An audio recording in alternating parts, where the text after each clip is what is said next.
Hey folks, and welcome to an introductory overview for Wing Commander Armada, next Wing Commander game that we'll be playing through on the channel. So, after the success of Wing Commander Privateer, Origin had a problem. For the next mainline Wing Commander game, they had developed a new 3D engine which was significantly more powerful than the sprite-based engine that Privateer and Wing Commander 2 had used. But as Wing Commander 3's production time drew out after switching to FMV for all of the cinematics, the question became, well, what can we do in the meantime with a small team while still utilizing the tech that we've already developed? Certainly they could have done nothing and waited for Wing Commander 3 to release, but in the days before digital distribution, when the only way to sell a game was to get the box into stores and have people buy it there, the long tail of slow trickling profits was a much shorter window. The team had a solid engine tech demo. They just needed to wrap a relatively simple game around it, one which wasn't reliant on a heavy art and animation load to carry a story. At the same time, turn-based strategy games were an increasingly popular PC gaming niche. 1994 would see the release of two seminal titles which would become franchise pillars. XCOM, UFO Defense, and Panzer General would both start franchises which would ultimately span decades. And so, like the first bright spark to combine peanut butter and chocolate, someone at Origin had a brilliant idea. What if we took the engine demo that we already have, layered a strategic Conquer the Galaxy mode on top of it, and set it in between Wing Commander 2 and Wing Commander 3. Give the man a peanut butter cup, he's got a winner.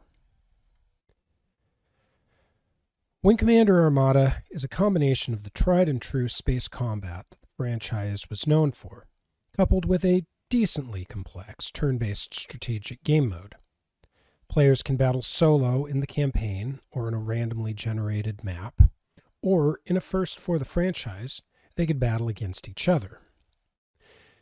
Each map starts with the player in control of a single carrier with a home planet and a pair of light fighters.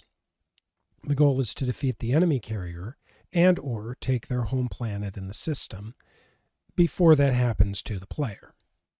To this end, on each turn, players can jump their various ships to a system connected by a jump point to wherever the ships currently are. Planets can have mines, shipyards, and defenses built on them, allowing players to increase the size of their fleets and build up an armada to destroy the enemy forces. When fleet groups meet, players have the option to either auto-resolve the fights or jump into the cockpit of one of the involved fighters and try to turn the tides of battle personally. There's also a gauntlet mode, as found in many of the other Wing Commander titles, where players can pit their skills against increasing waves of enemy fighters. Aside from the changes in game mode, the other biggest departure in Armada is the player's ability to play as the Kilrathi. While previous games had featured missions flying captured Kilrathi fighters, Armada was the first, and only, game that allowed players to fully get in touch with their inner feline and play a full campaign as the bad guys in the setting. Multiplayer, well, 1v1 multiplayer anyway, would obviously pit a player as the Terrans versus a player as the Kilrathi. Perhaps almost as noteworthy is the game's bare-bones interactions and cinematics.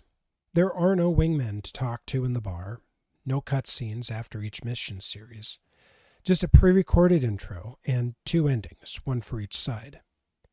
The included game documentation does the majority of the heavy lifting regarding the story, with the manual featuring commentary and quotes from a Kilrathi and Terran to give two sides of the story once again. Reception on release was good, though perhaps not as high as most other games in the franchise. PC Gamer would give the game its high water mark with a score of 88% in their 1994 review. Most other magazines of the time were somewhat less complimentary, with scores ranging from a 59% by Germany's PC Joker to an 83% by Poland's Secret Service magazine. Whether due to a lack of sales compared to the mainline games, or simply by the same lack of interest in later games that would ultimately doom the franchise, there was never a Wing Commander Armada 2. The game was re-released in 2013 on GOG.com and remains available there as of this video's publication. Restoration work by the folks over at WCNews.com have in fact managed to provide a patch for the game as well, allowing multiplayer to continue to work, provided both parties are willing to do a fair bit of tinkering and interested in the game in the first place. A handful of other games would attempt a similar hybrid action strategy approach in the coming years. Most notably would be Battlezone and Battlezone 2, which blended first-person tank driving with real-time strategy. Overall, Armada represents an interesting sidelight in the Wing Commander franchise. The story fills out some of the gaps between the end of Wing Commander 2 and Wing Commander 3. The gameplay is interesting, if not especially innovative, and gets fairly repetitive over time, unfortunately.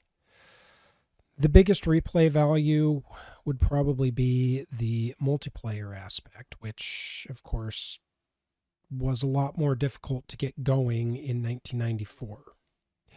Still, it's a worthwhile pickup and worth looking into for Wing Commander fans, certainly worth playing through, if only for the novelty of being able to play both sides of the war.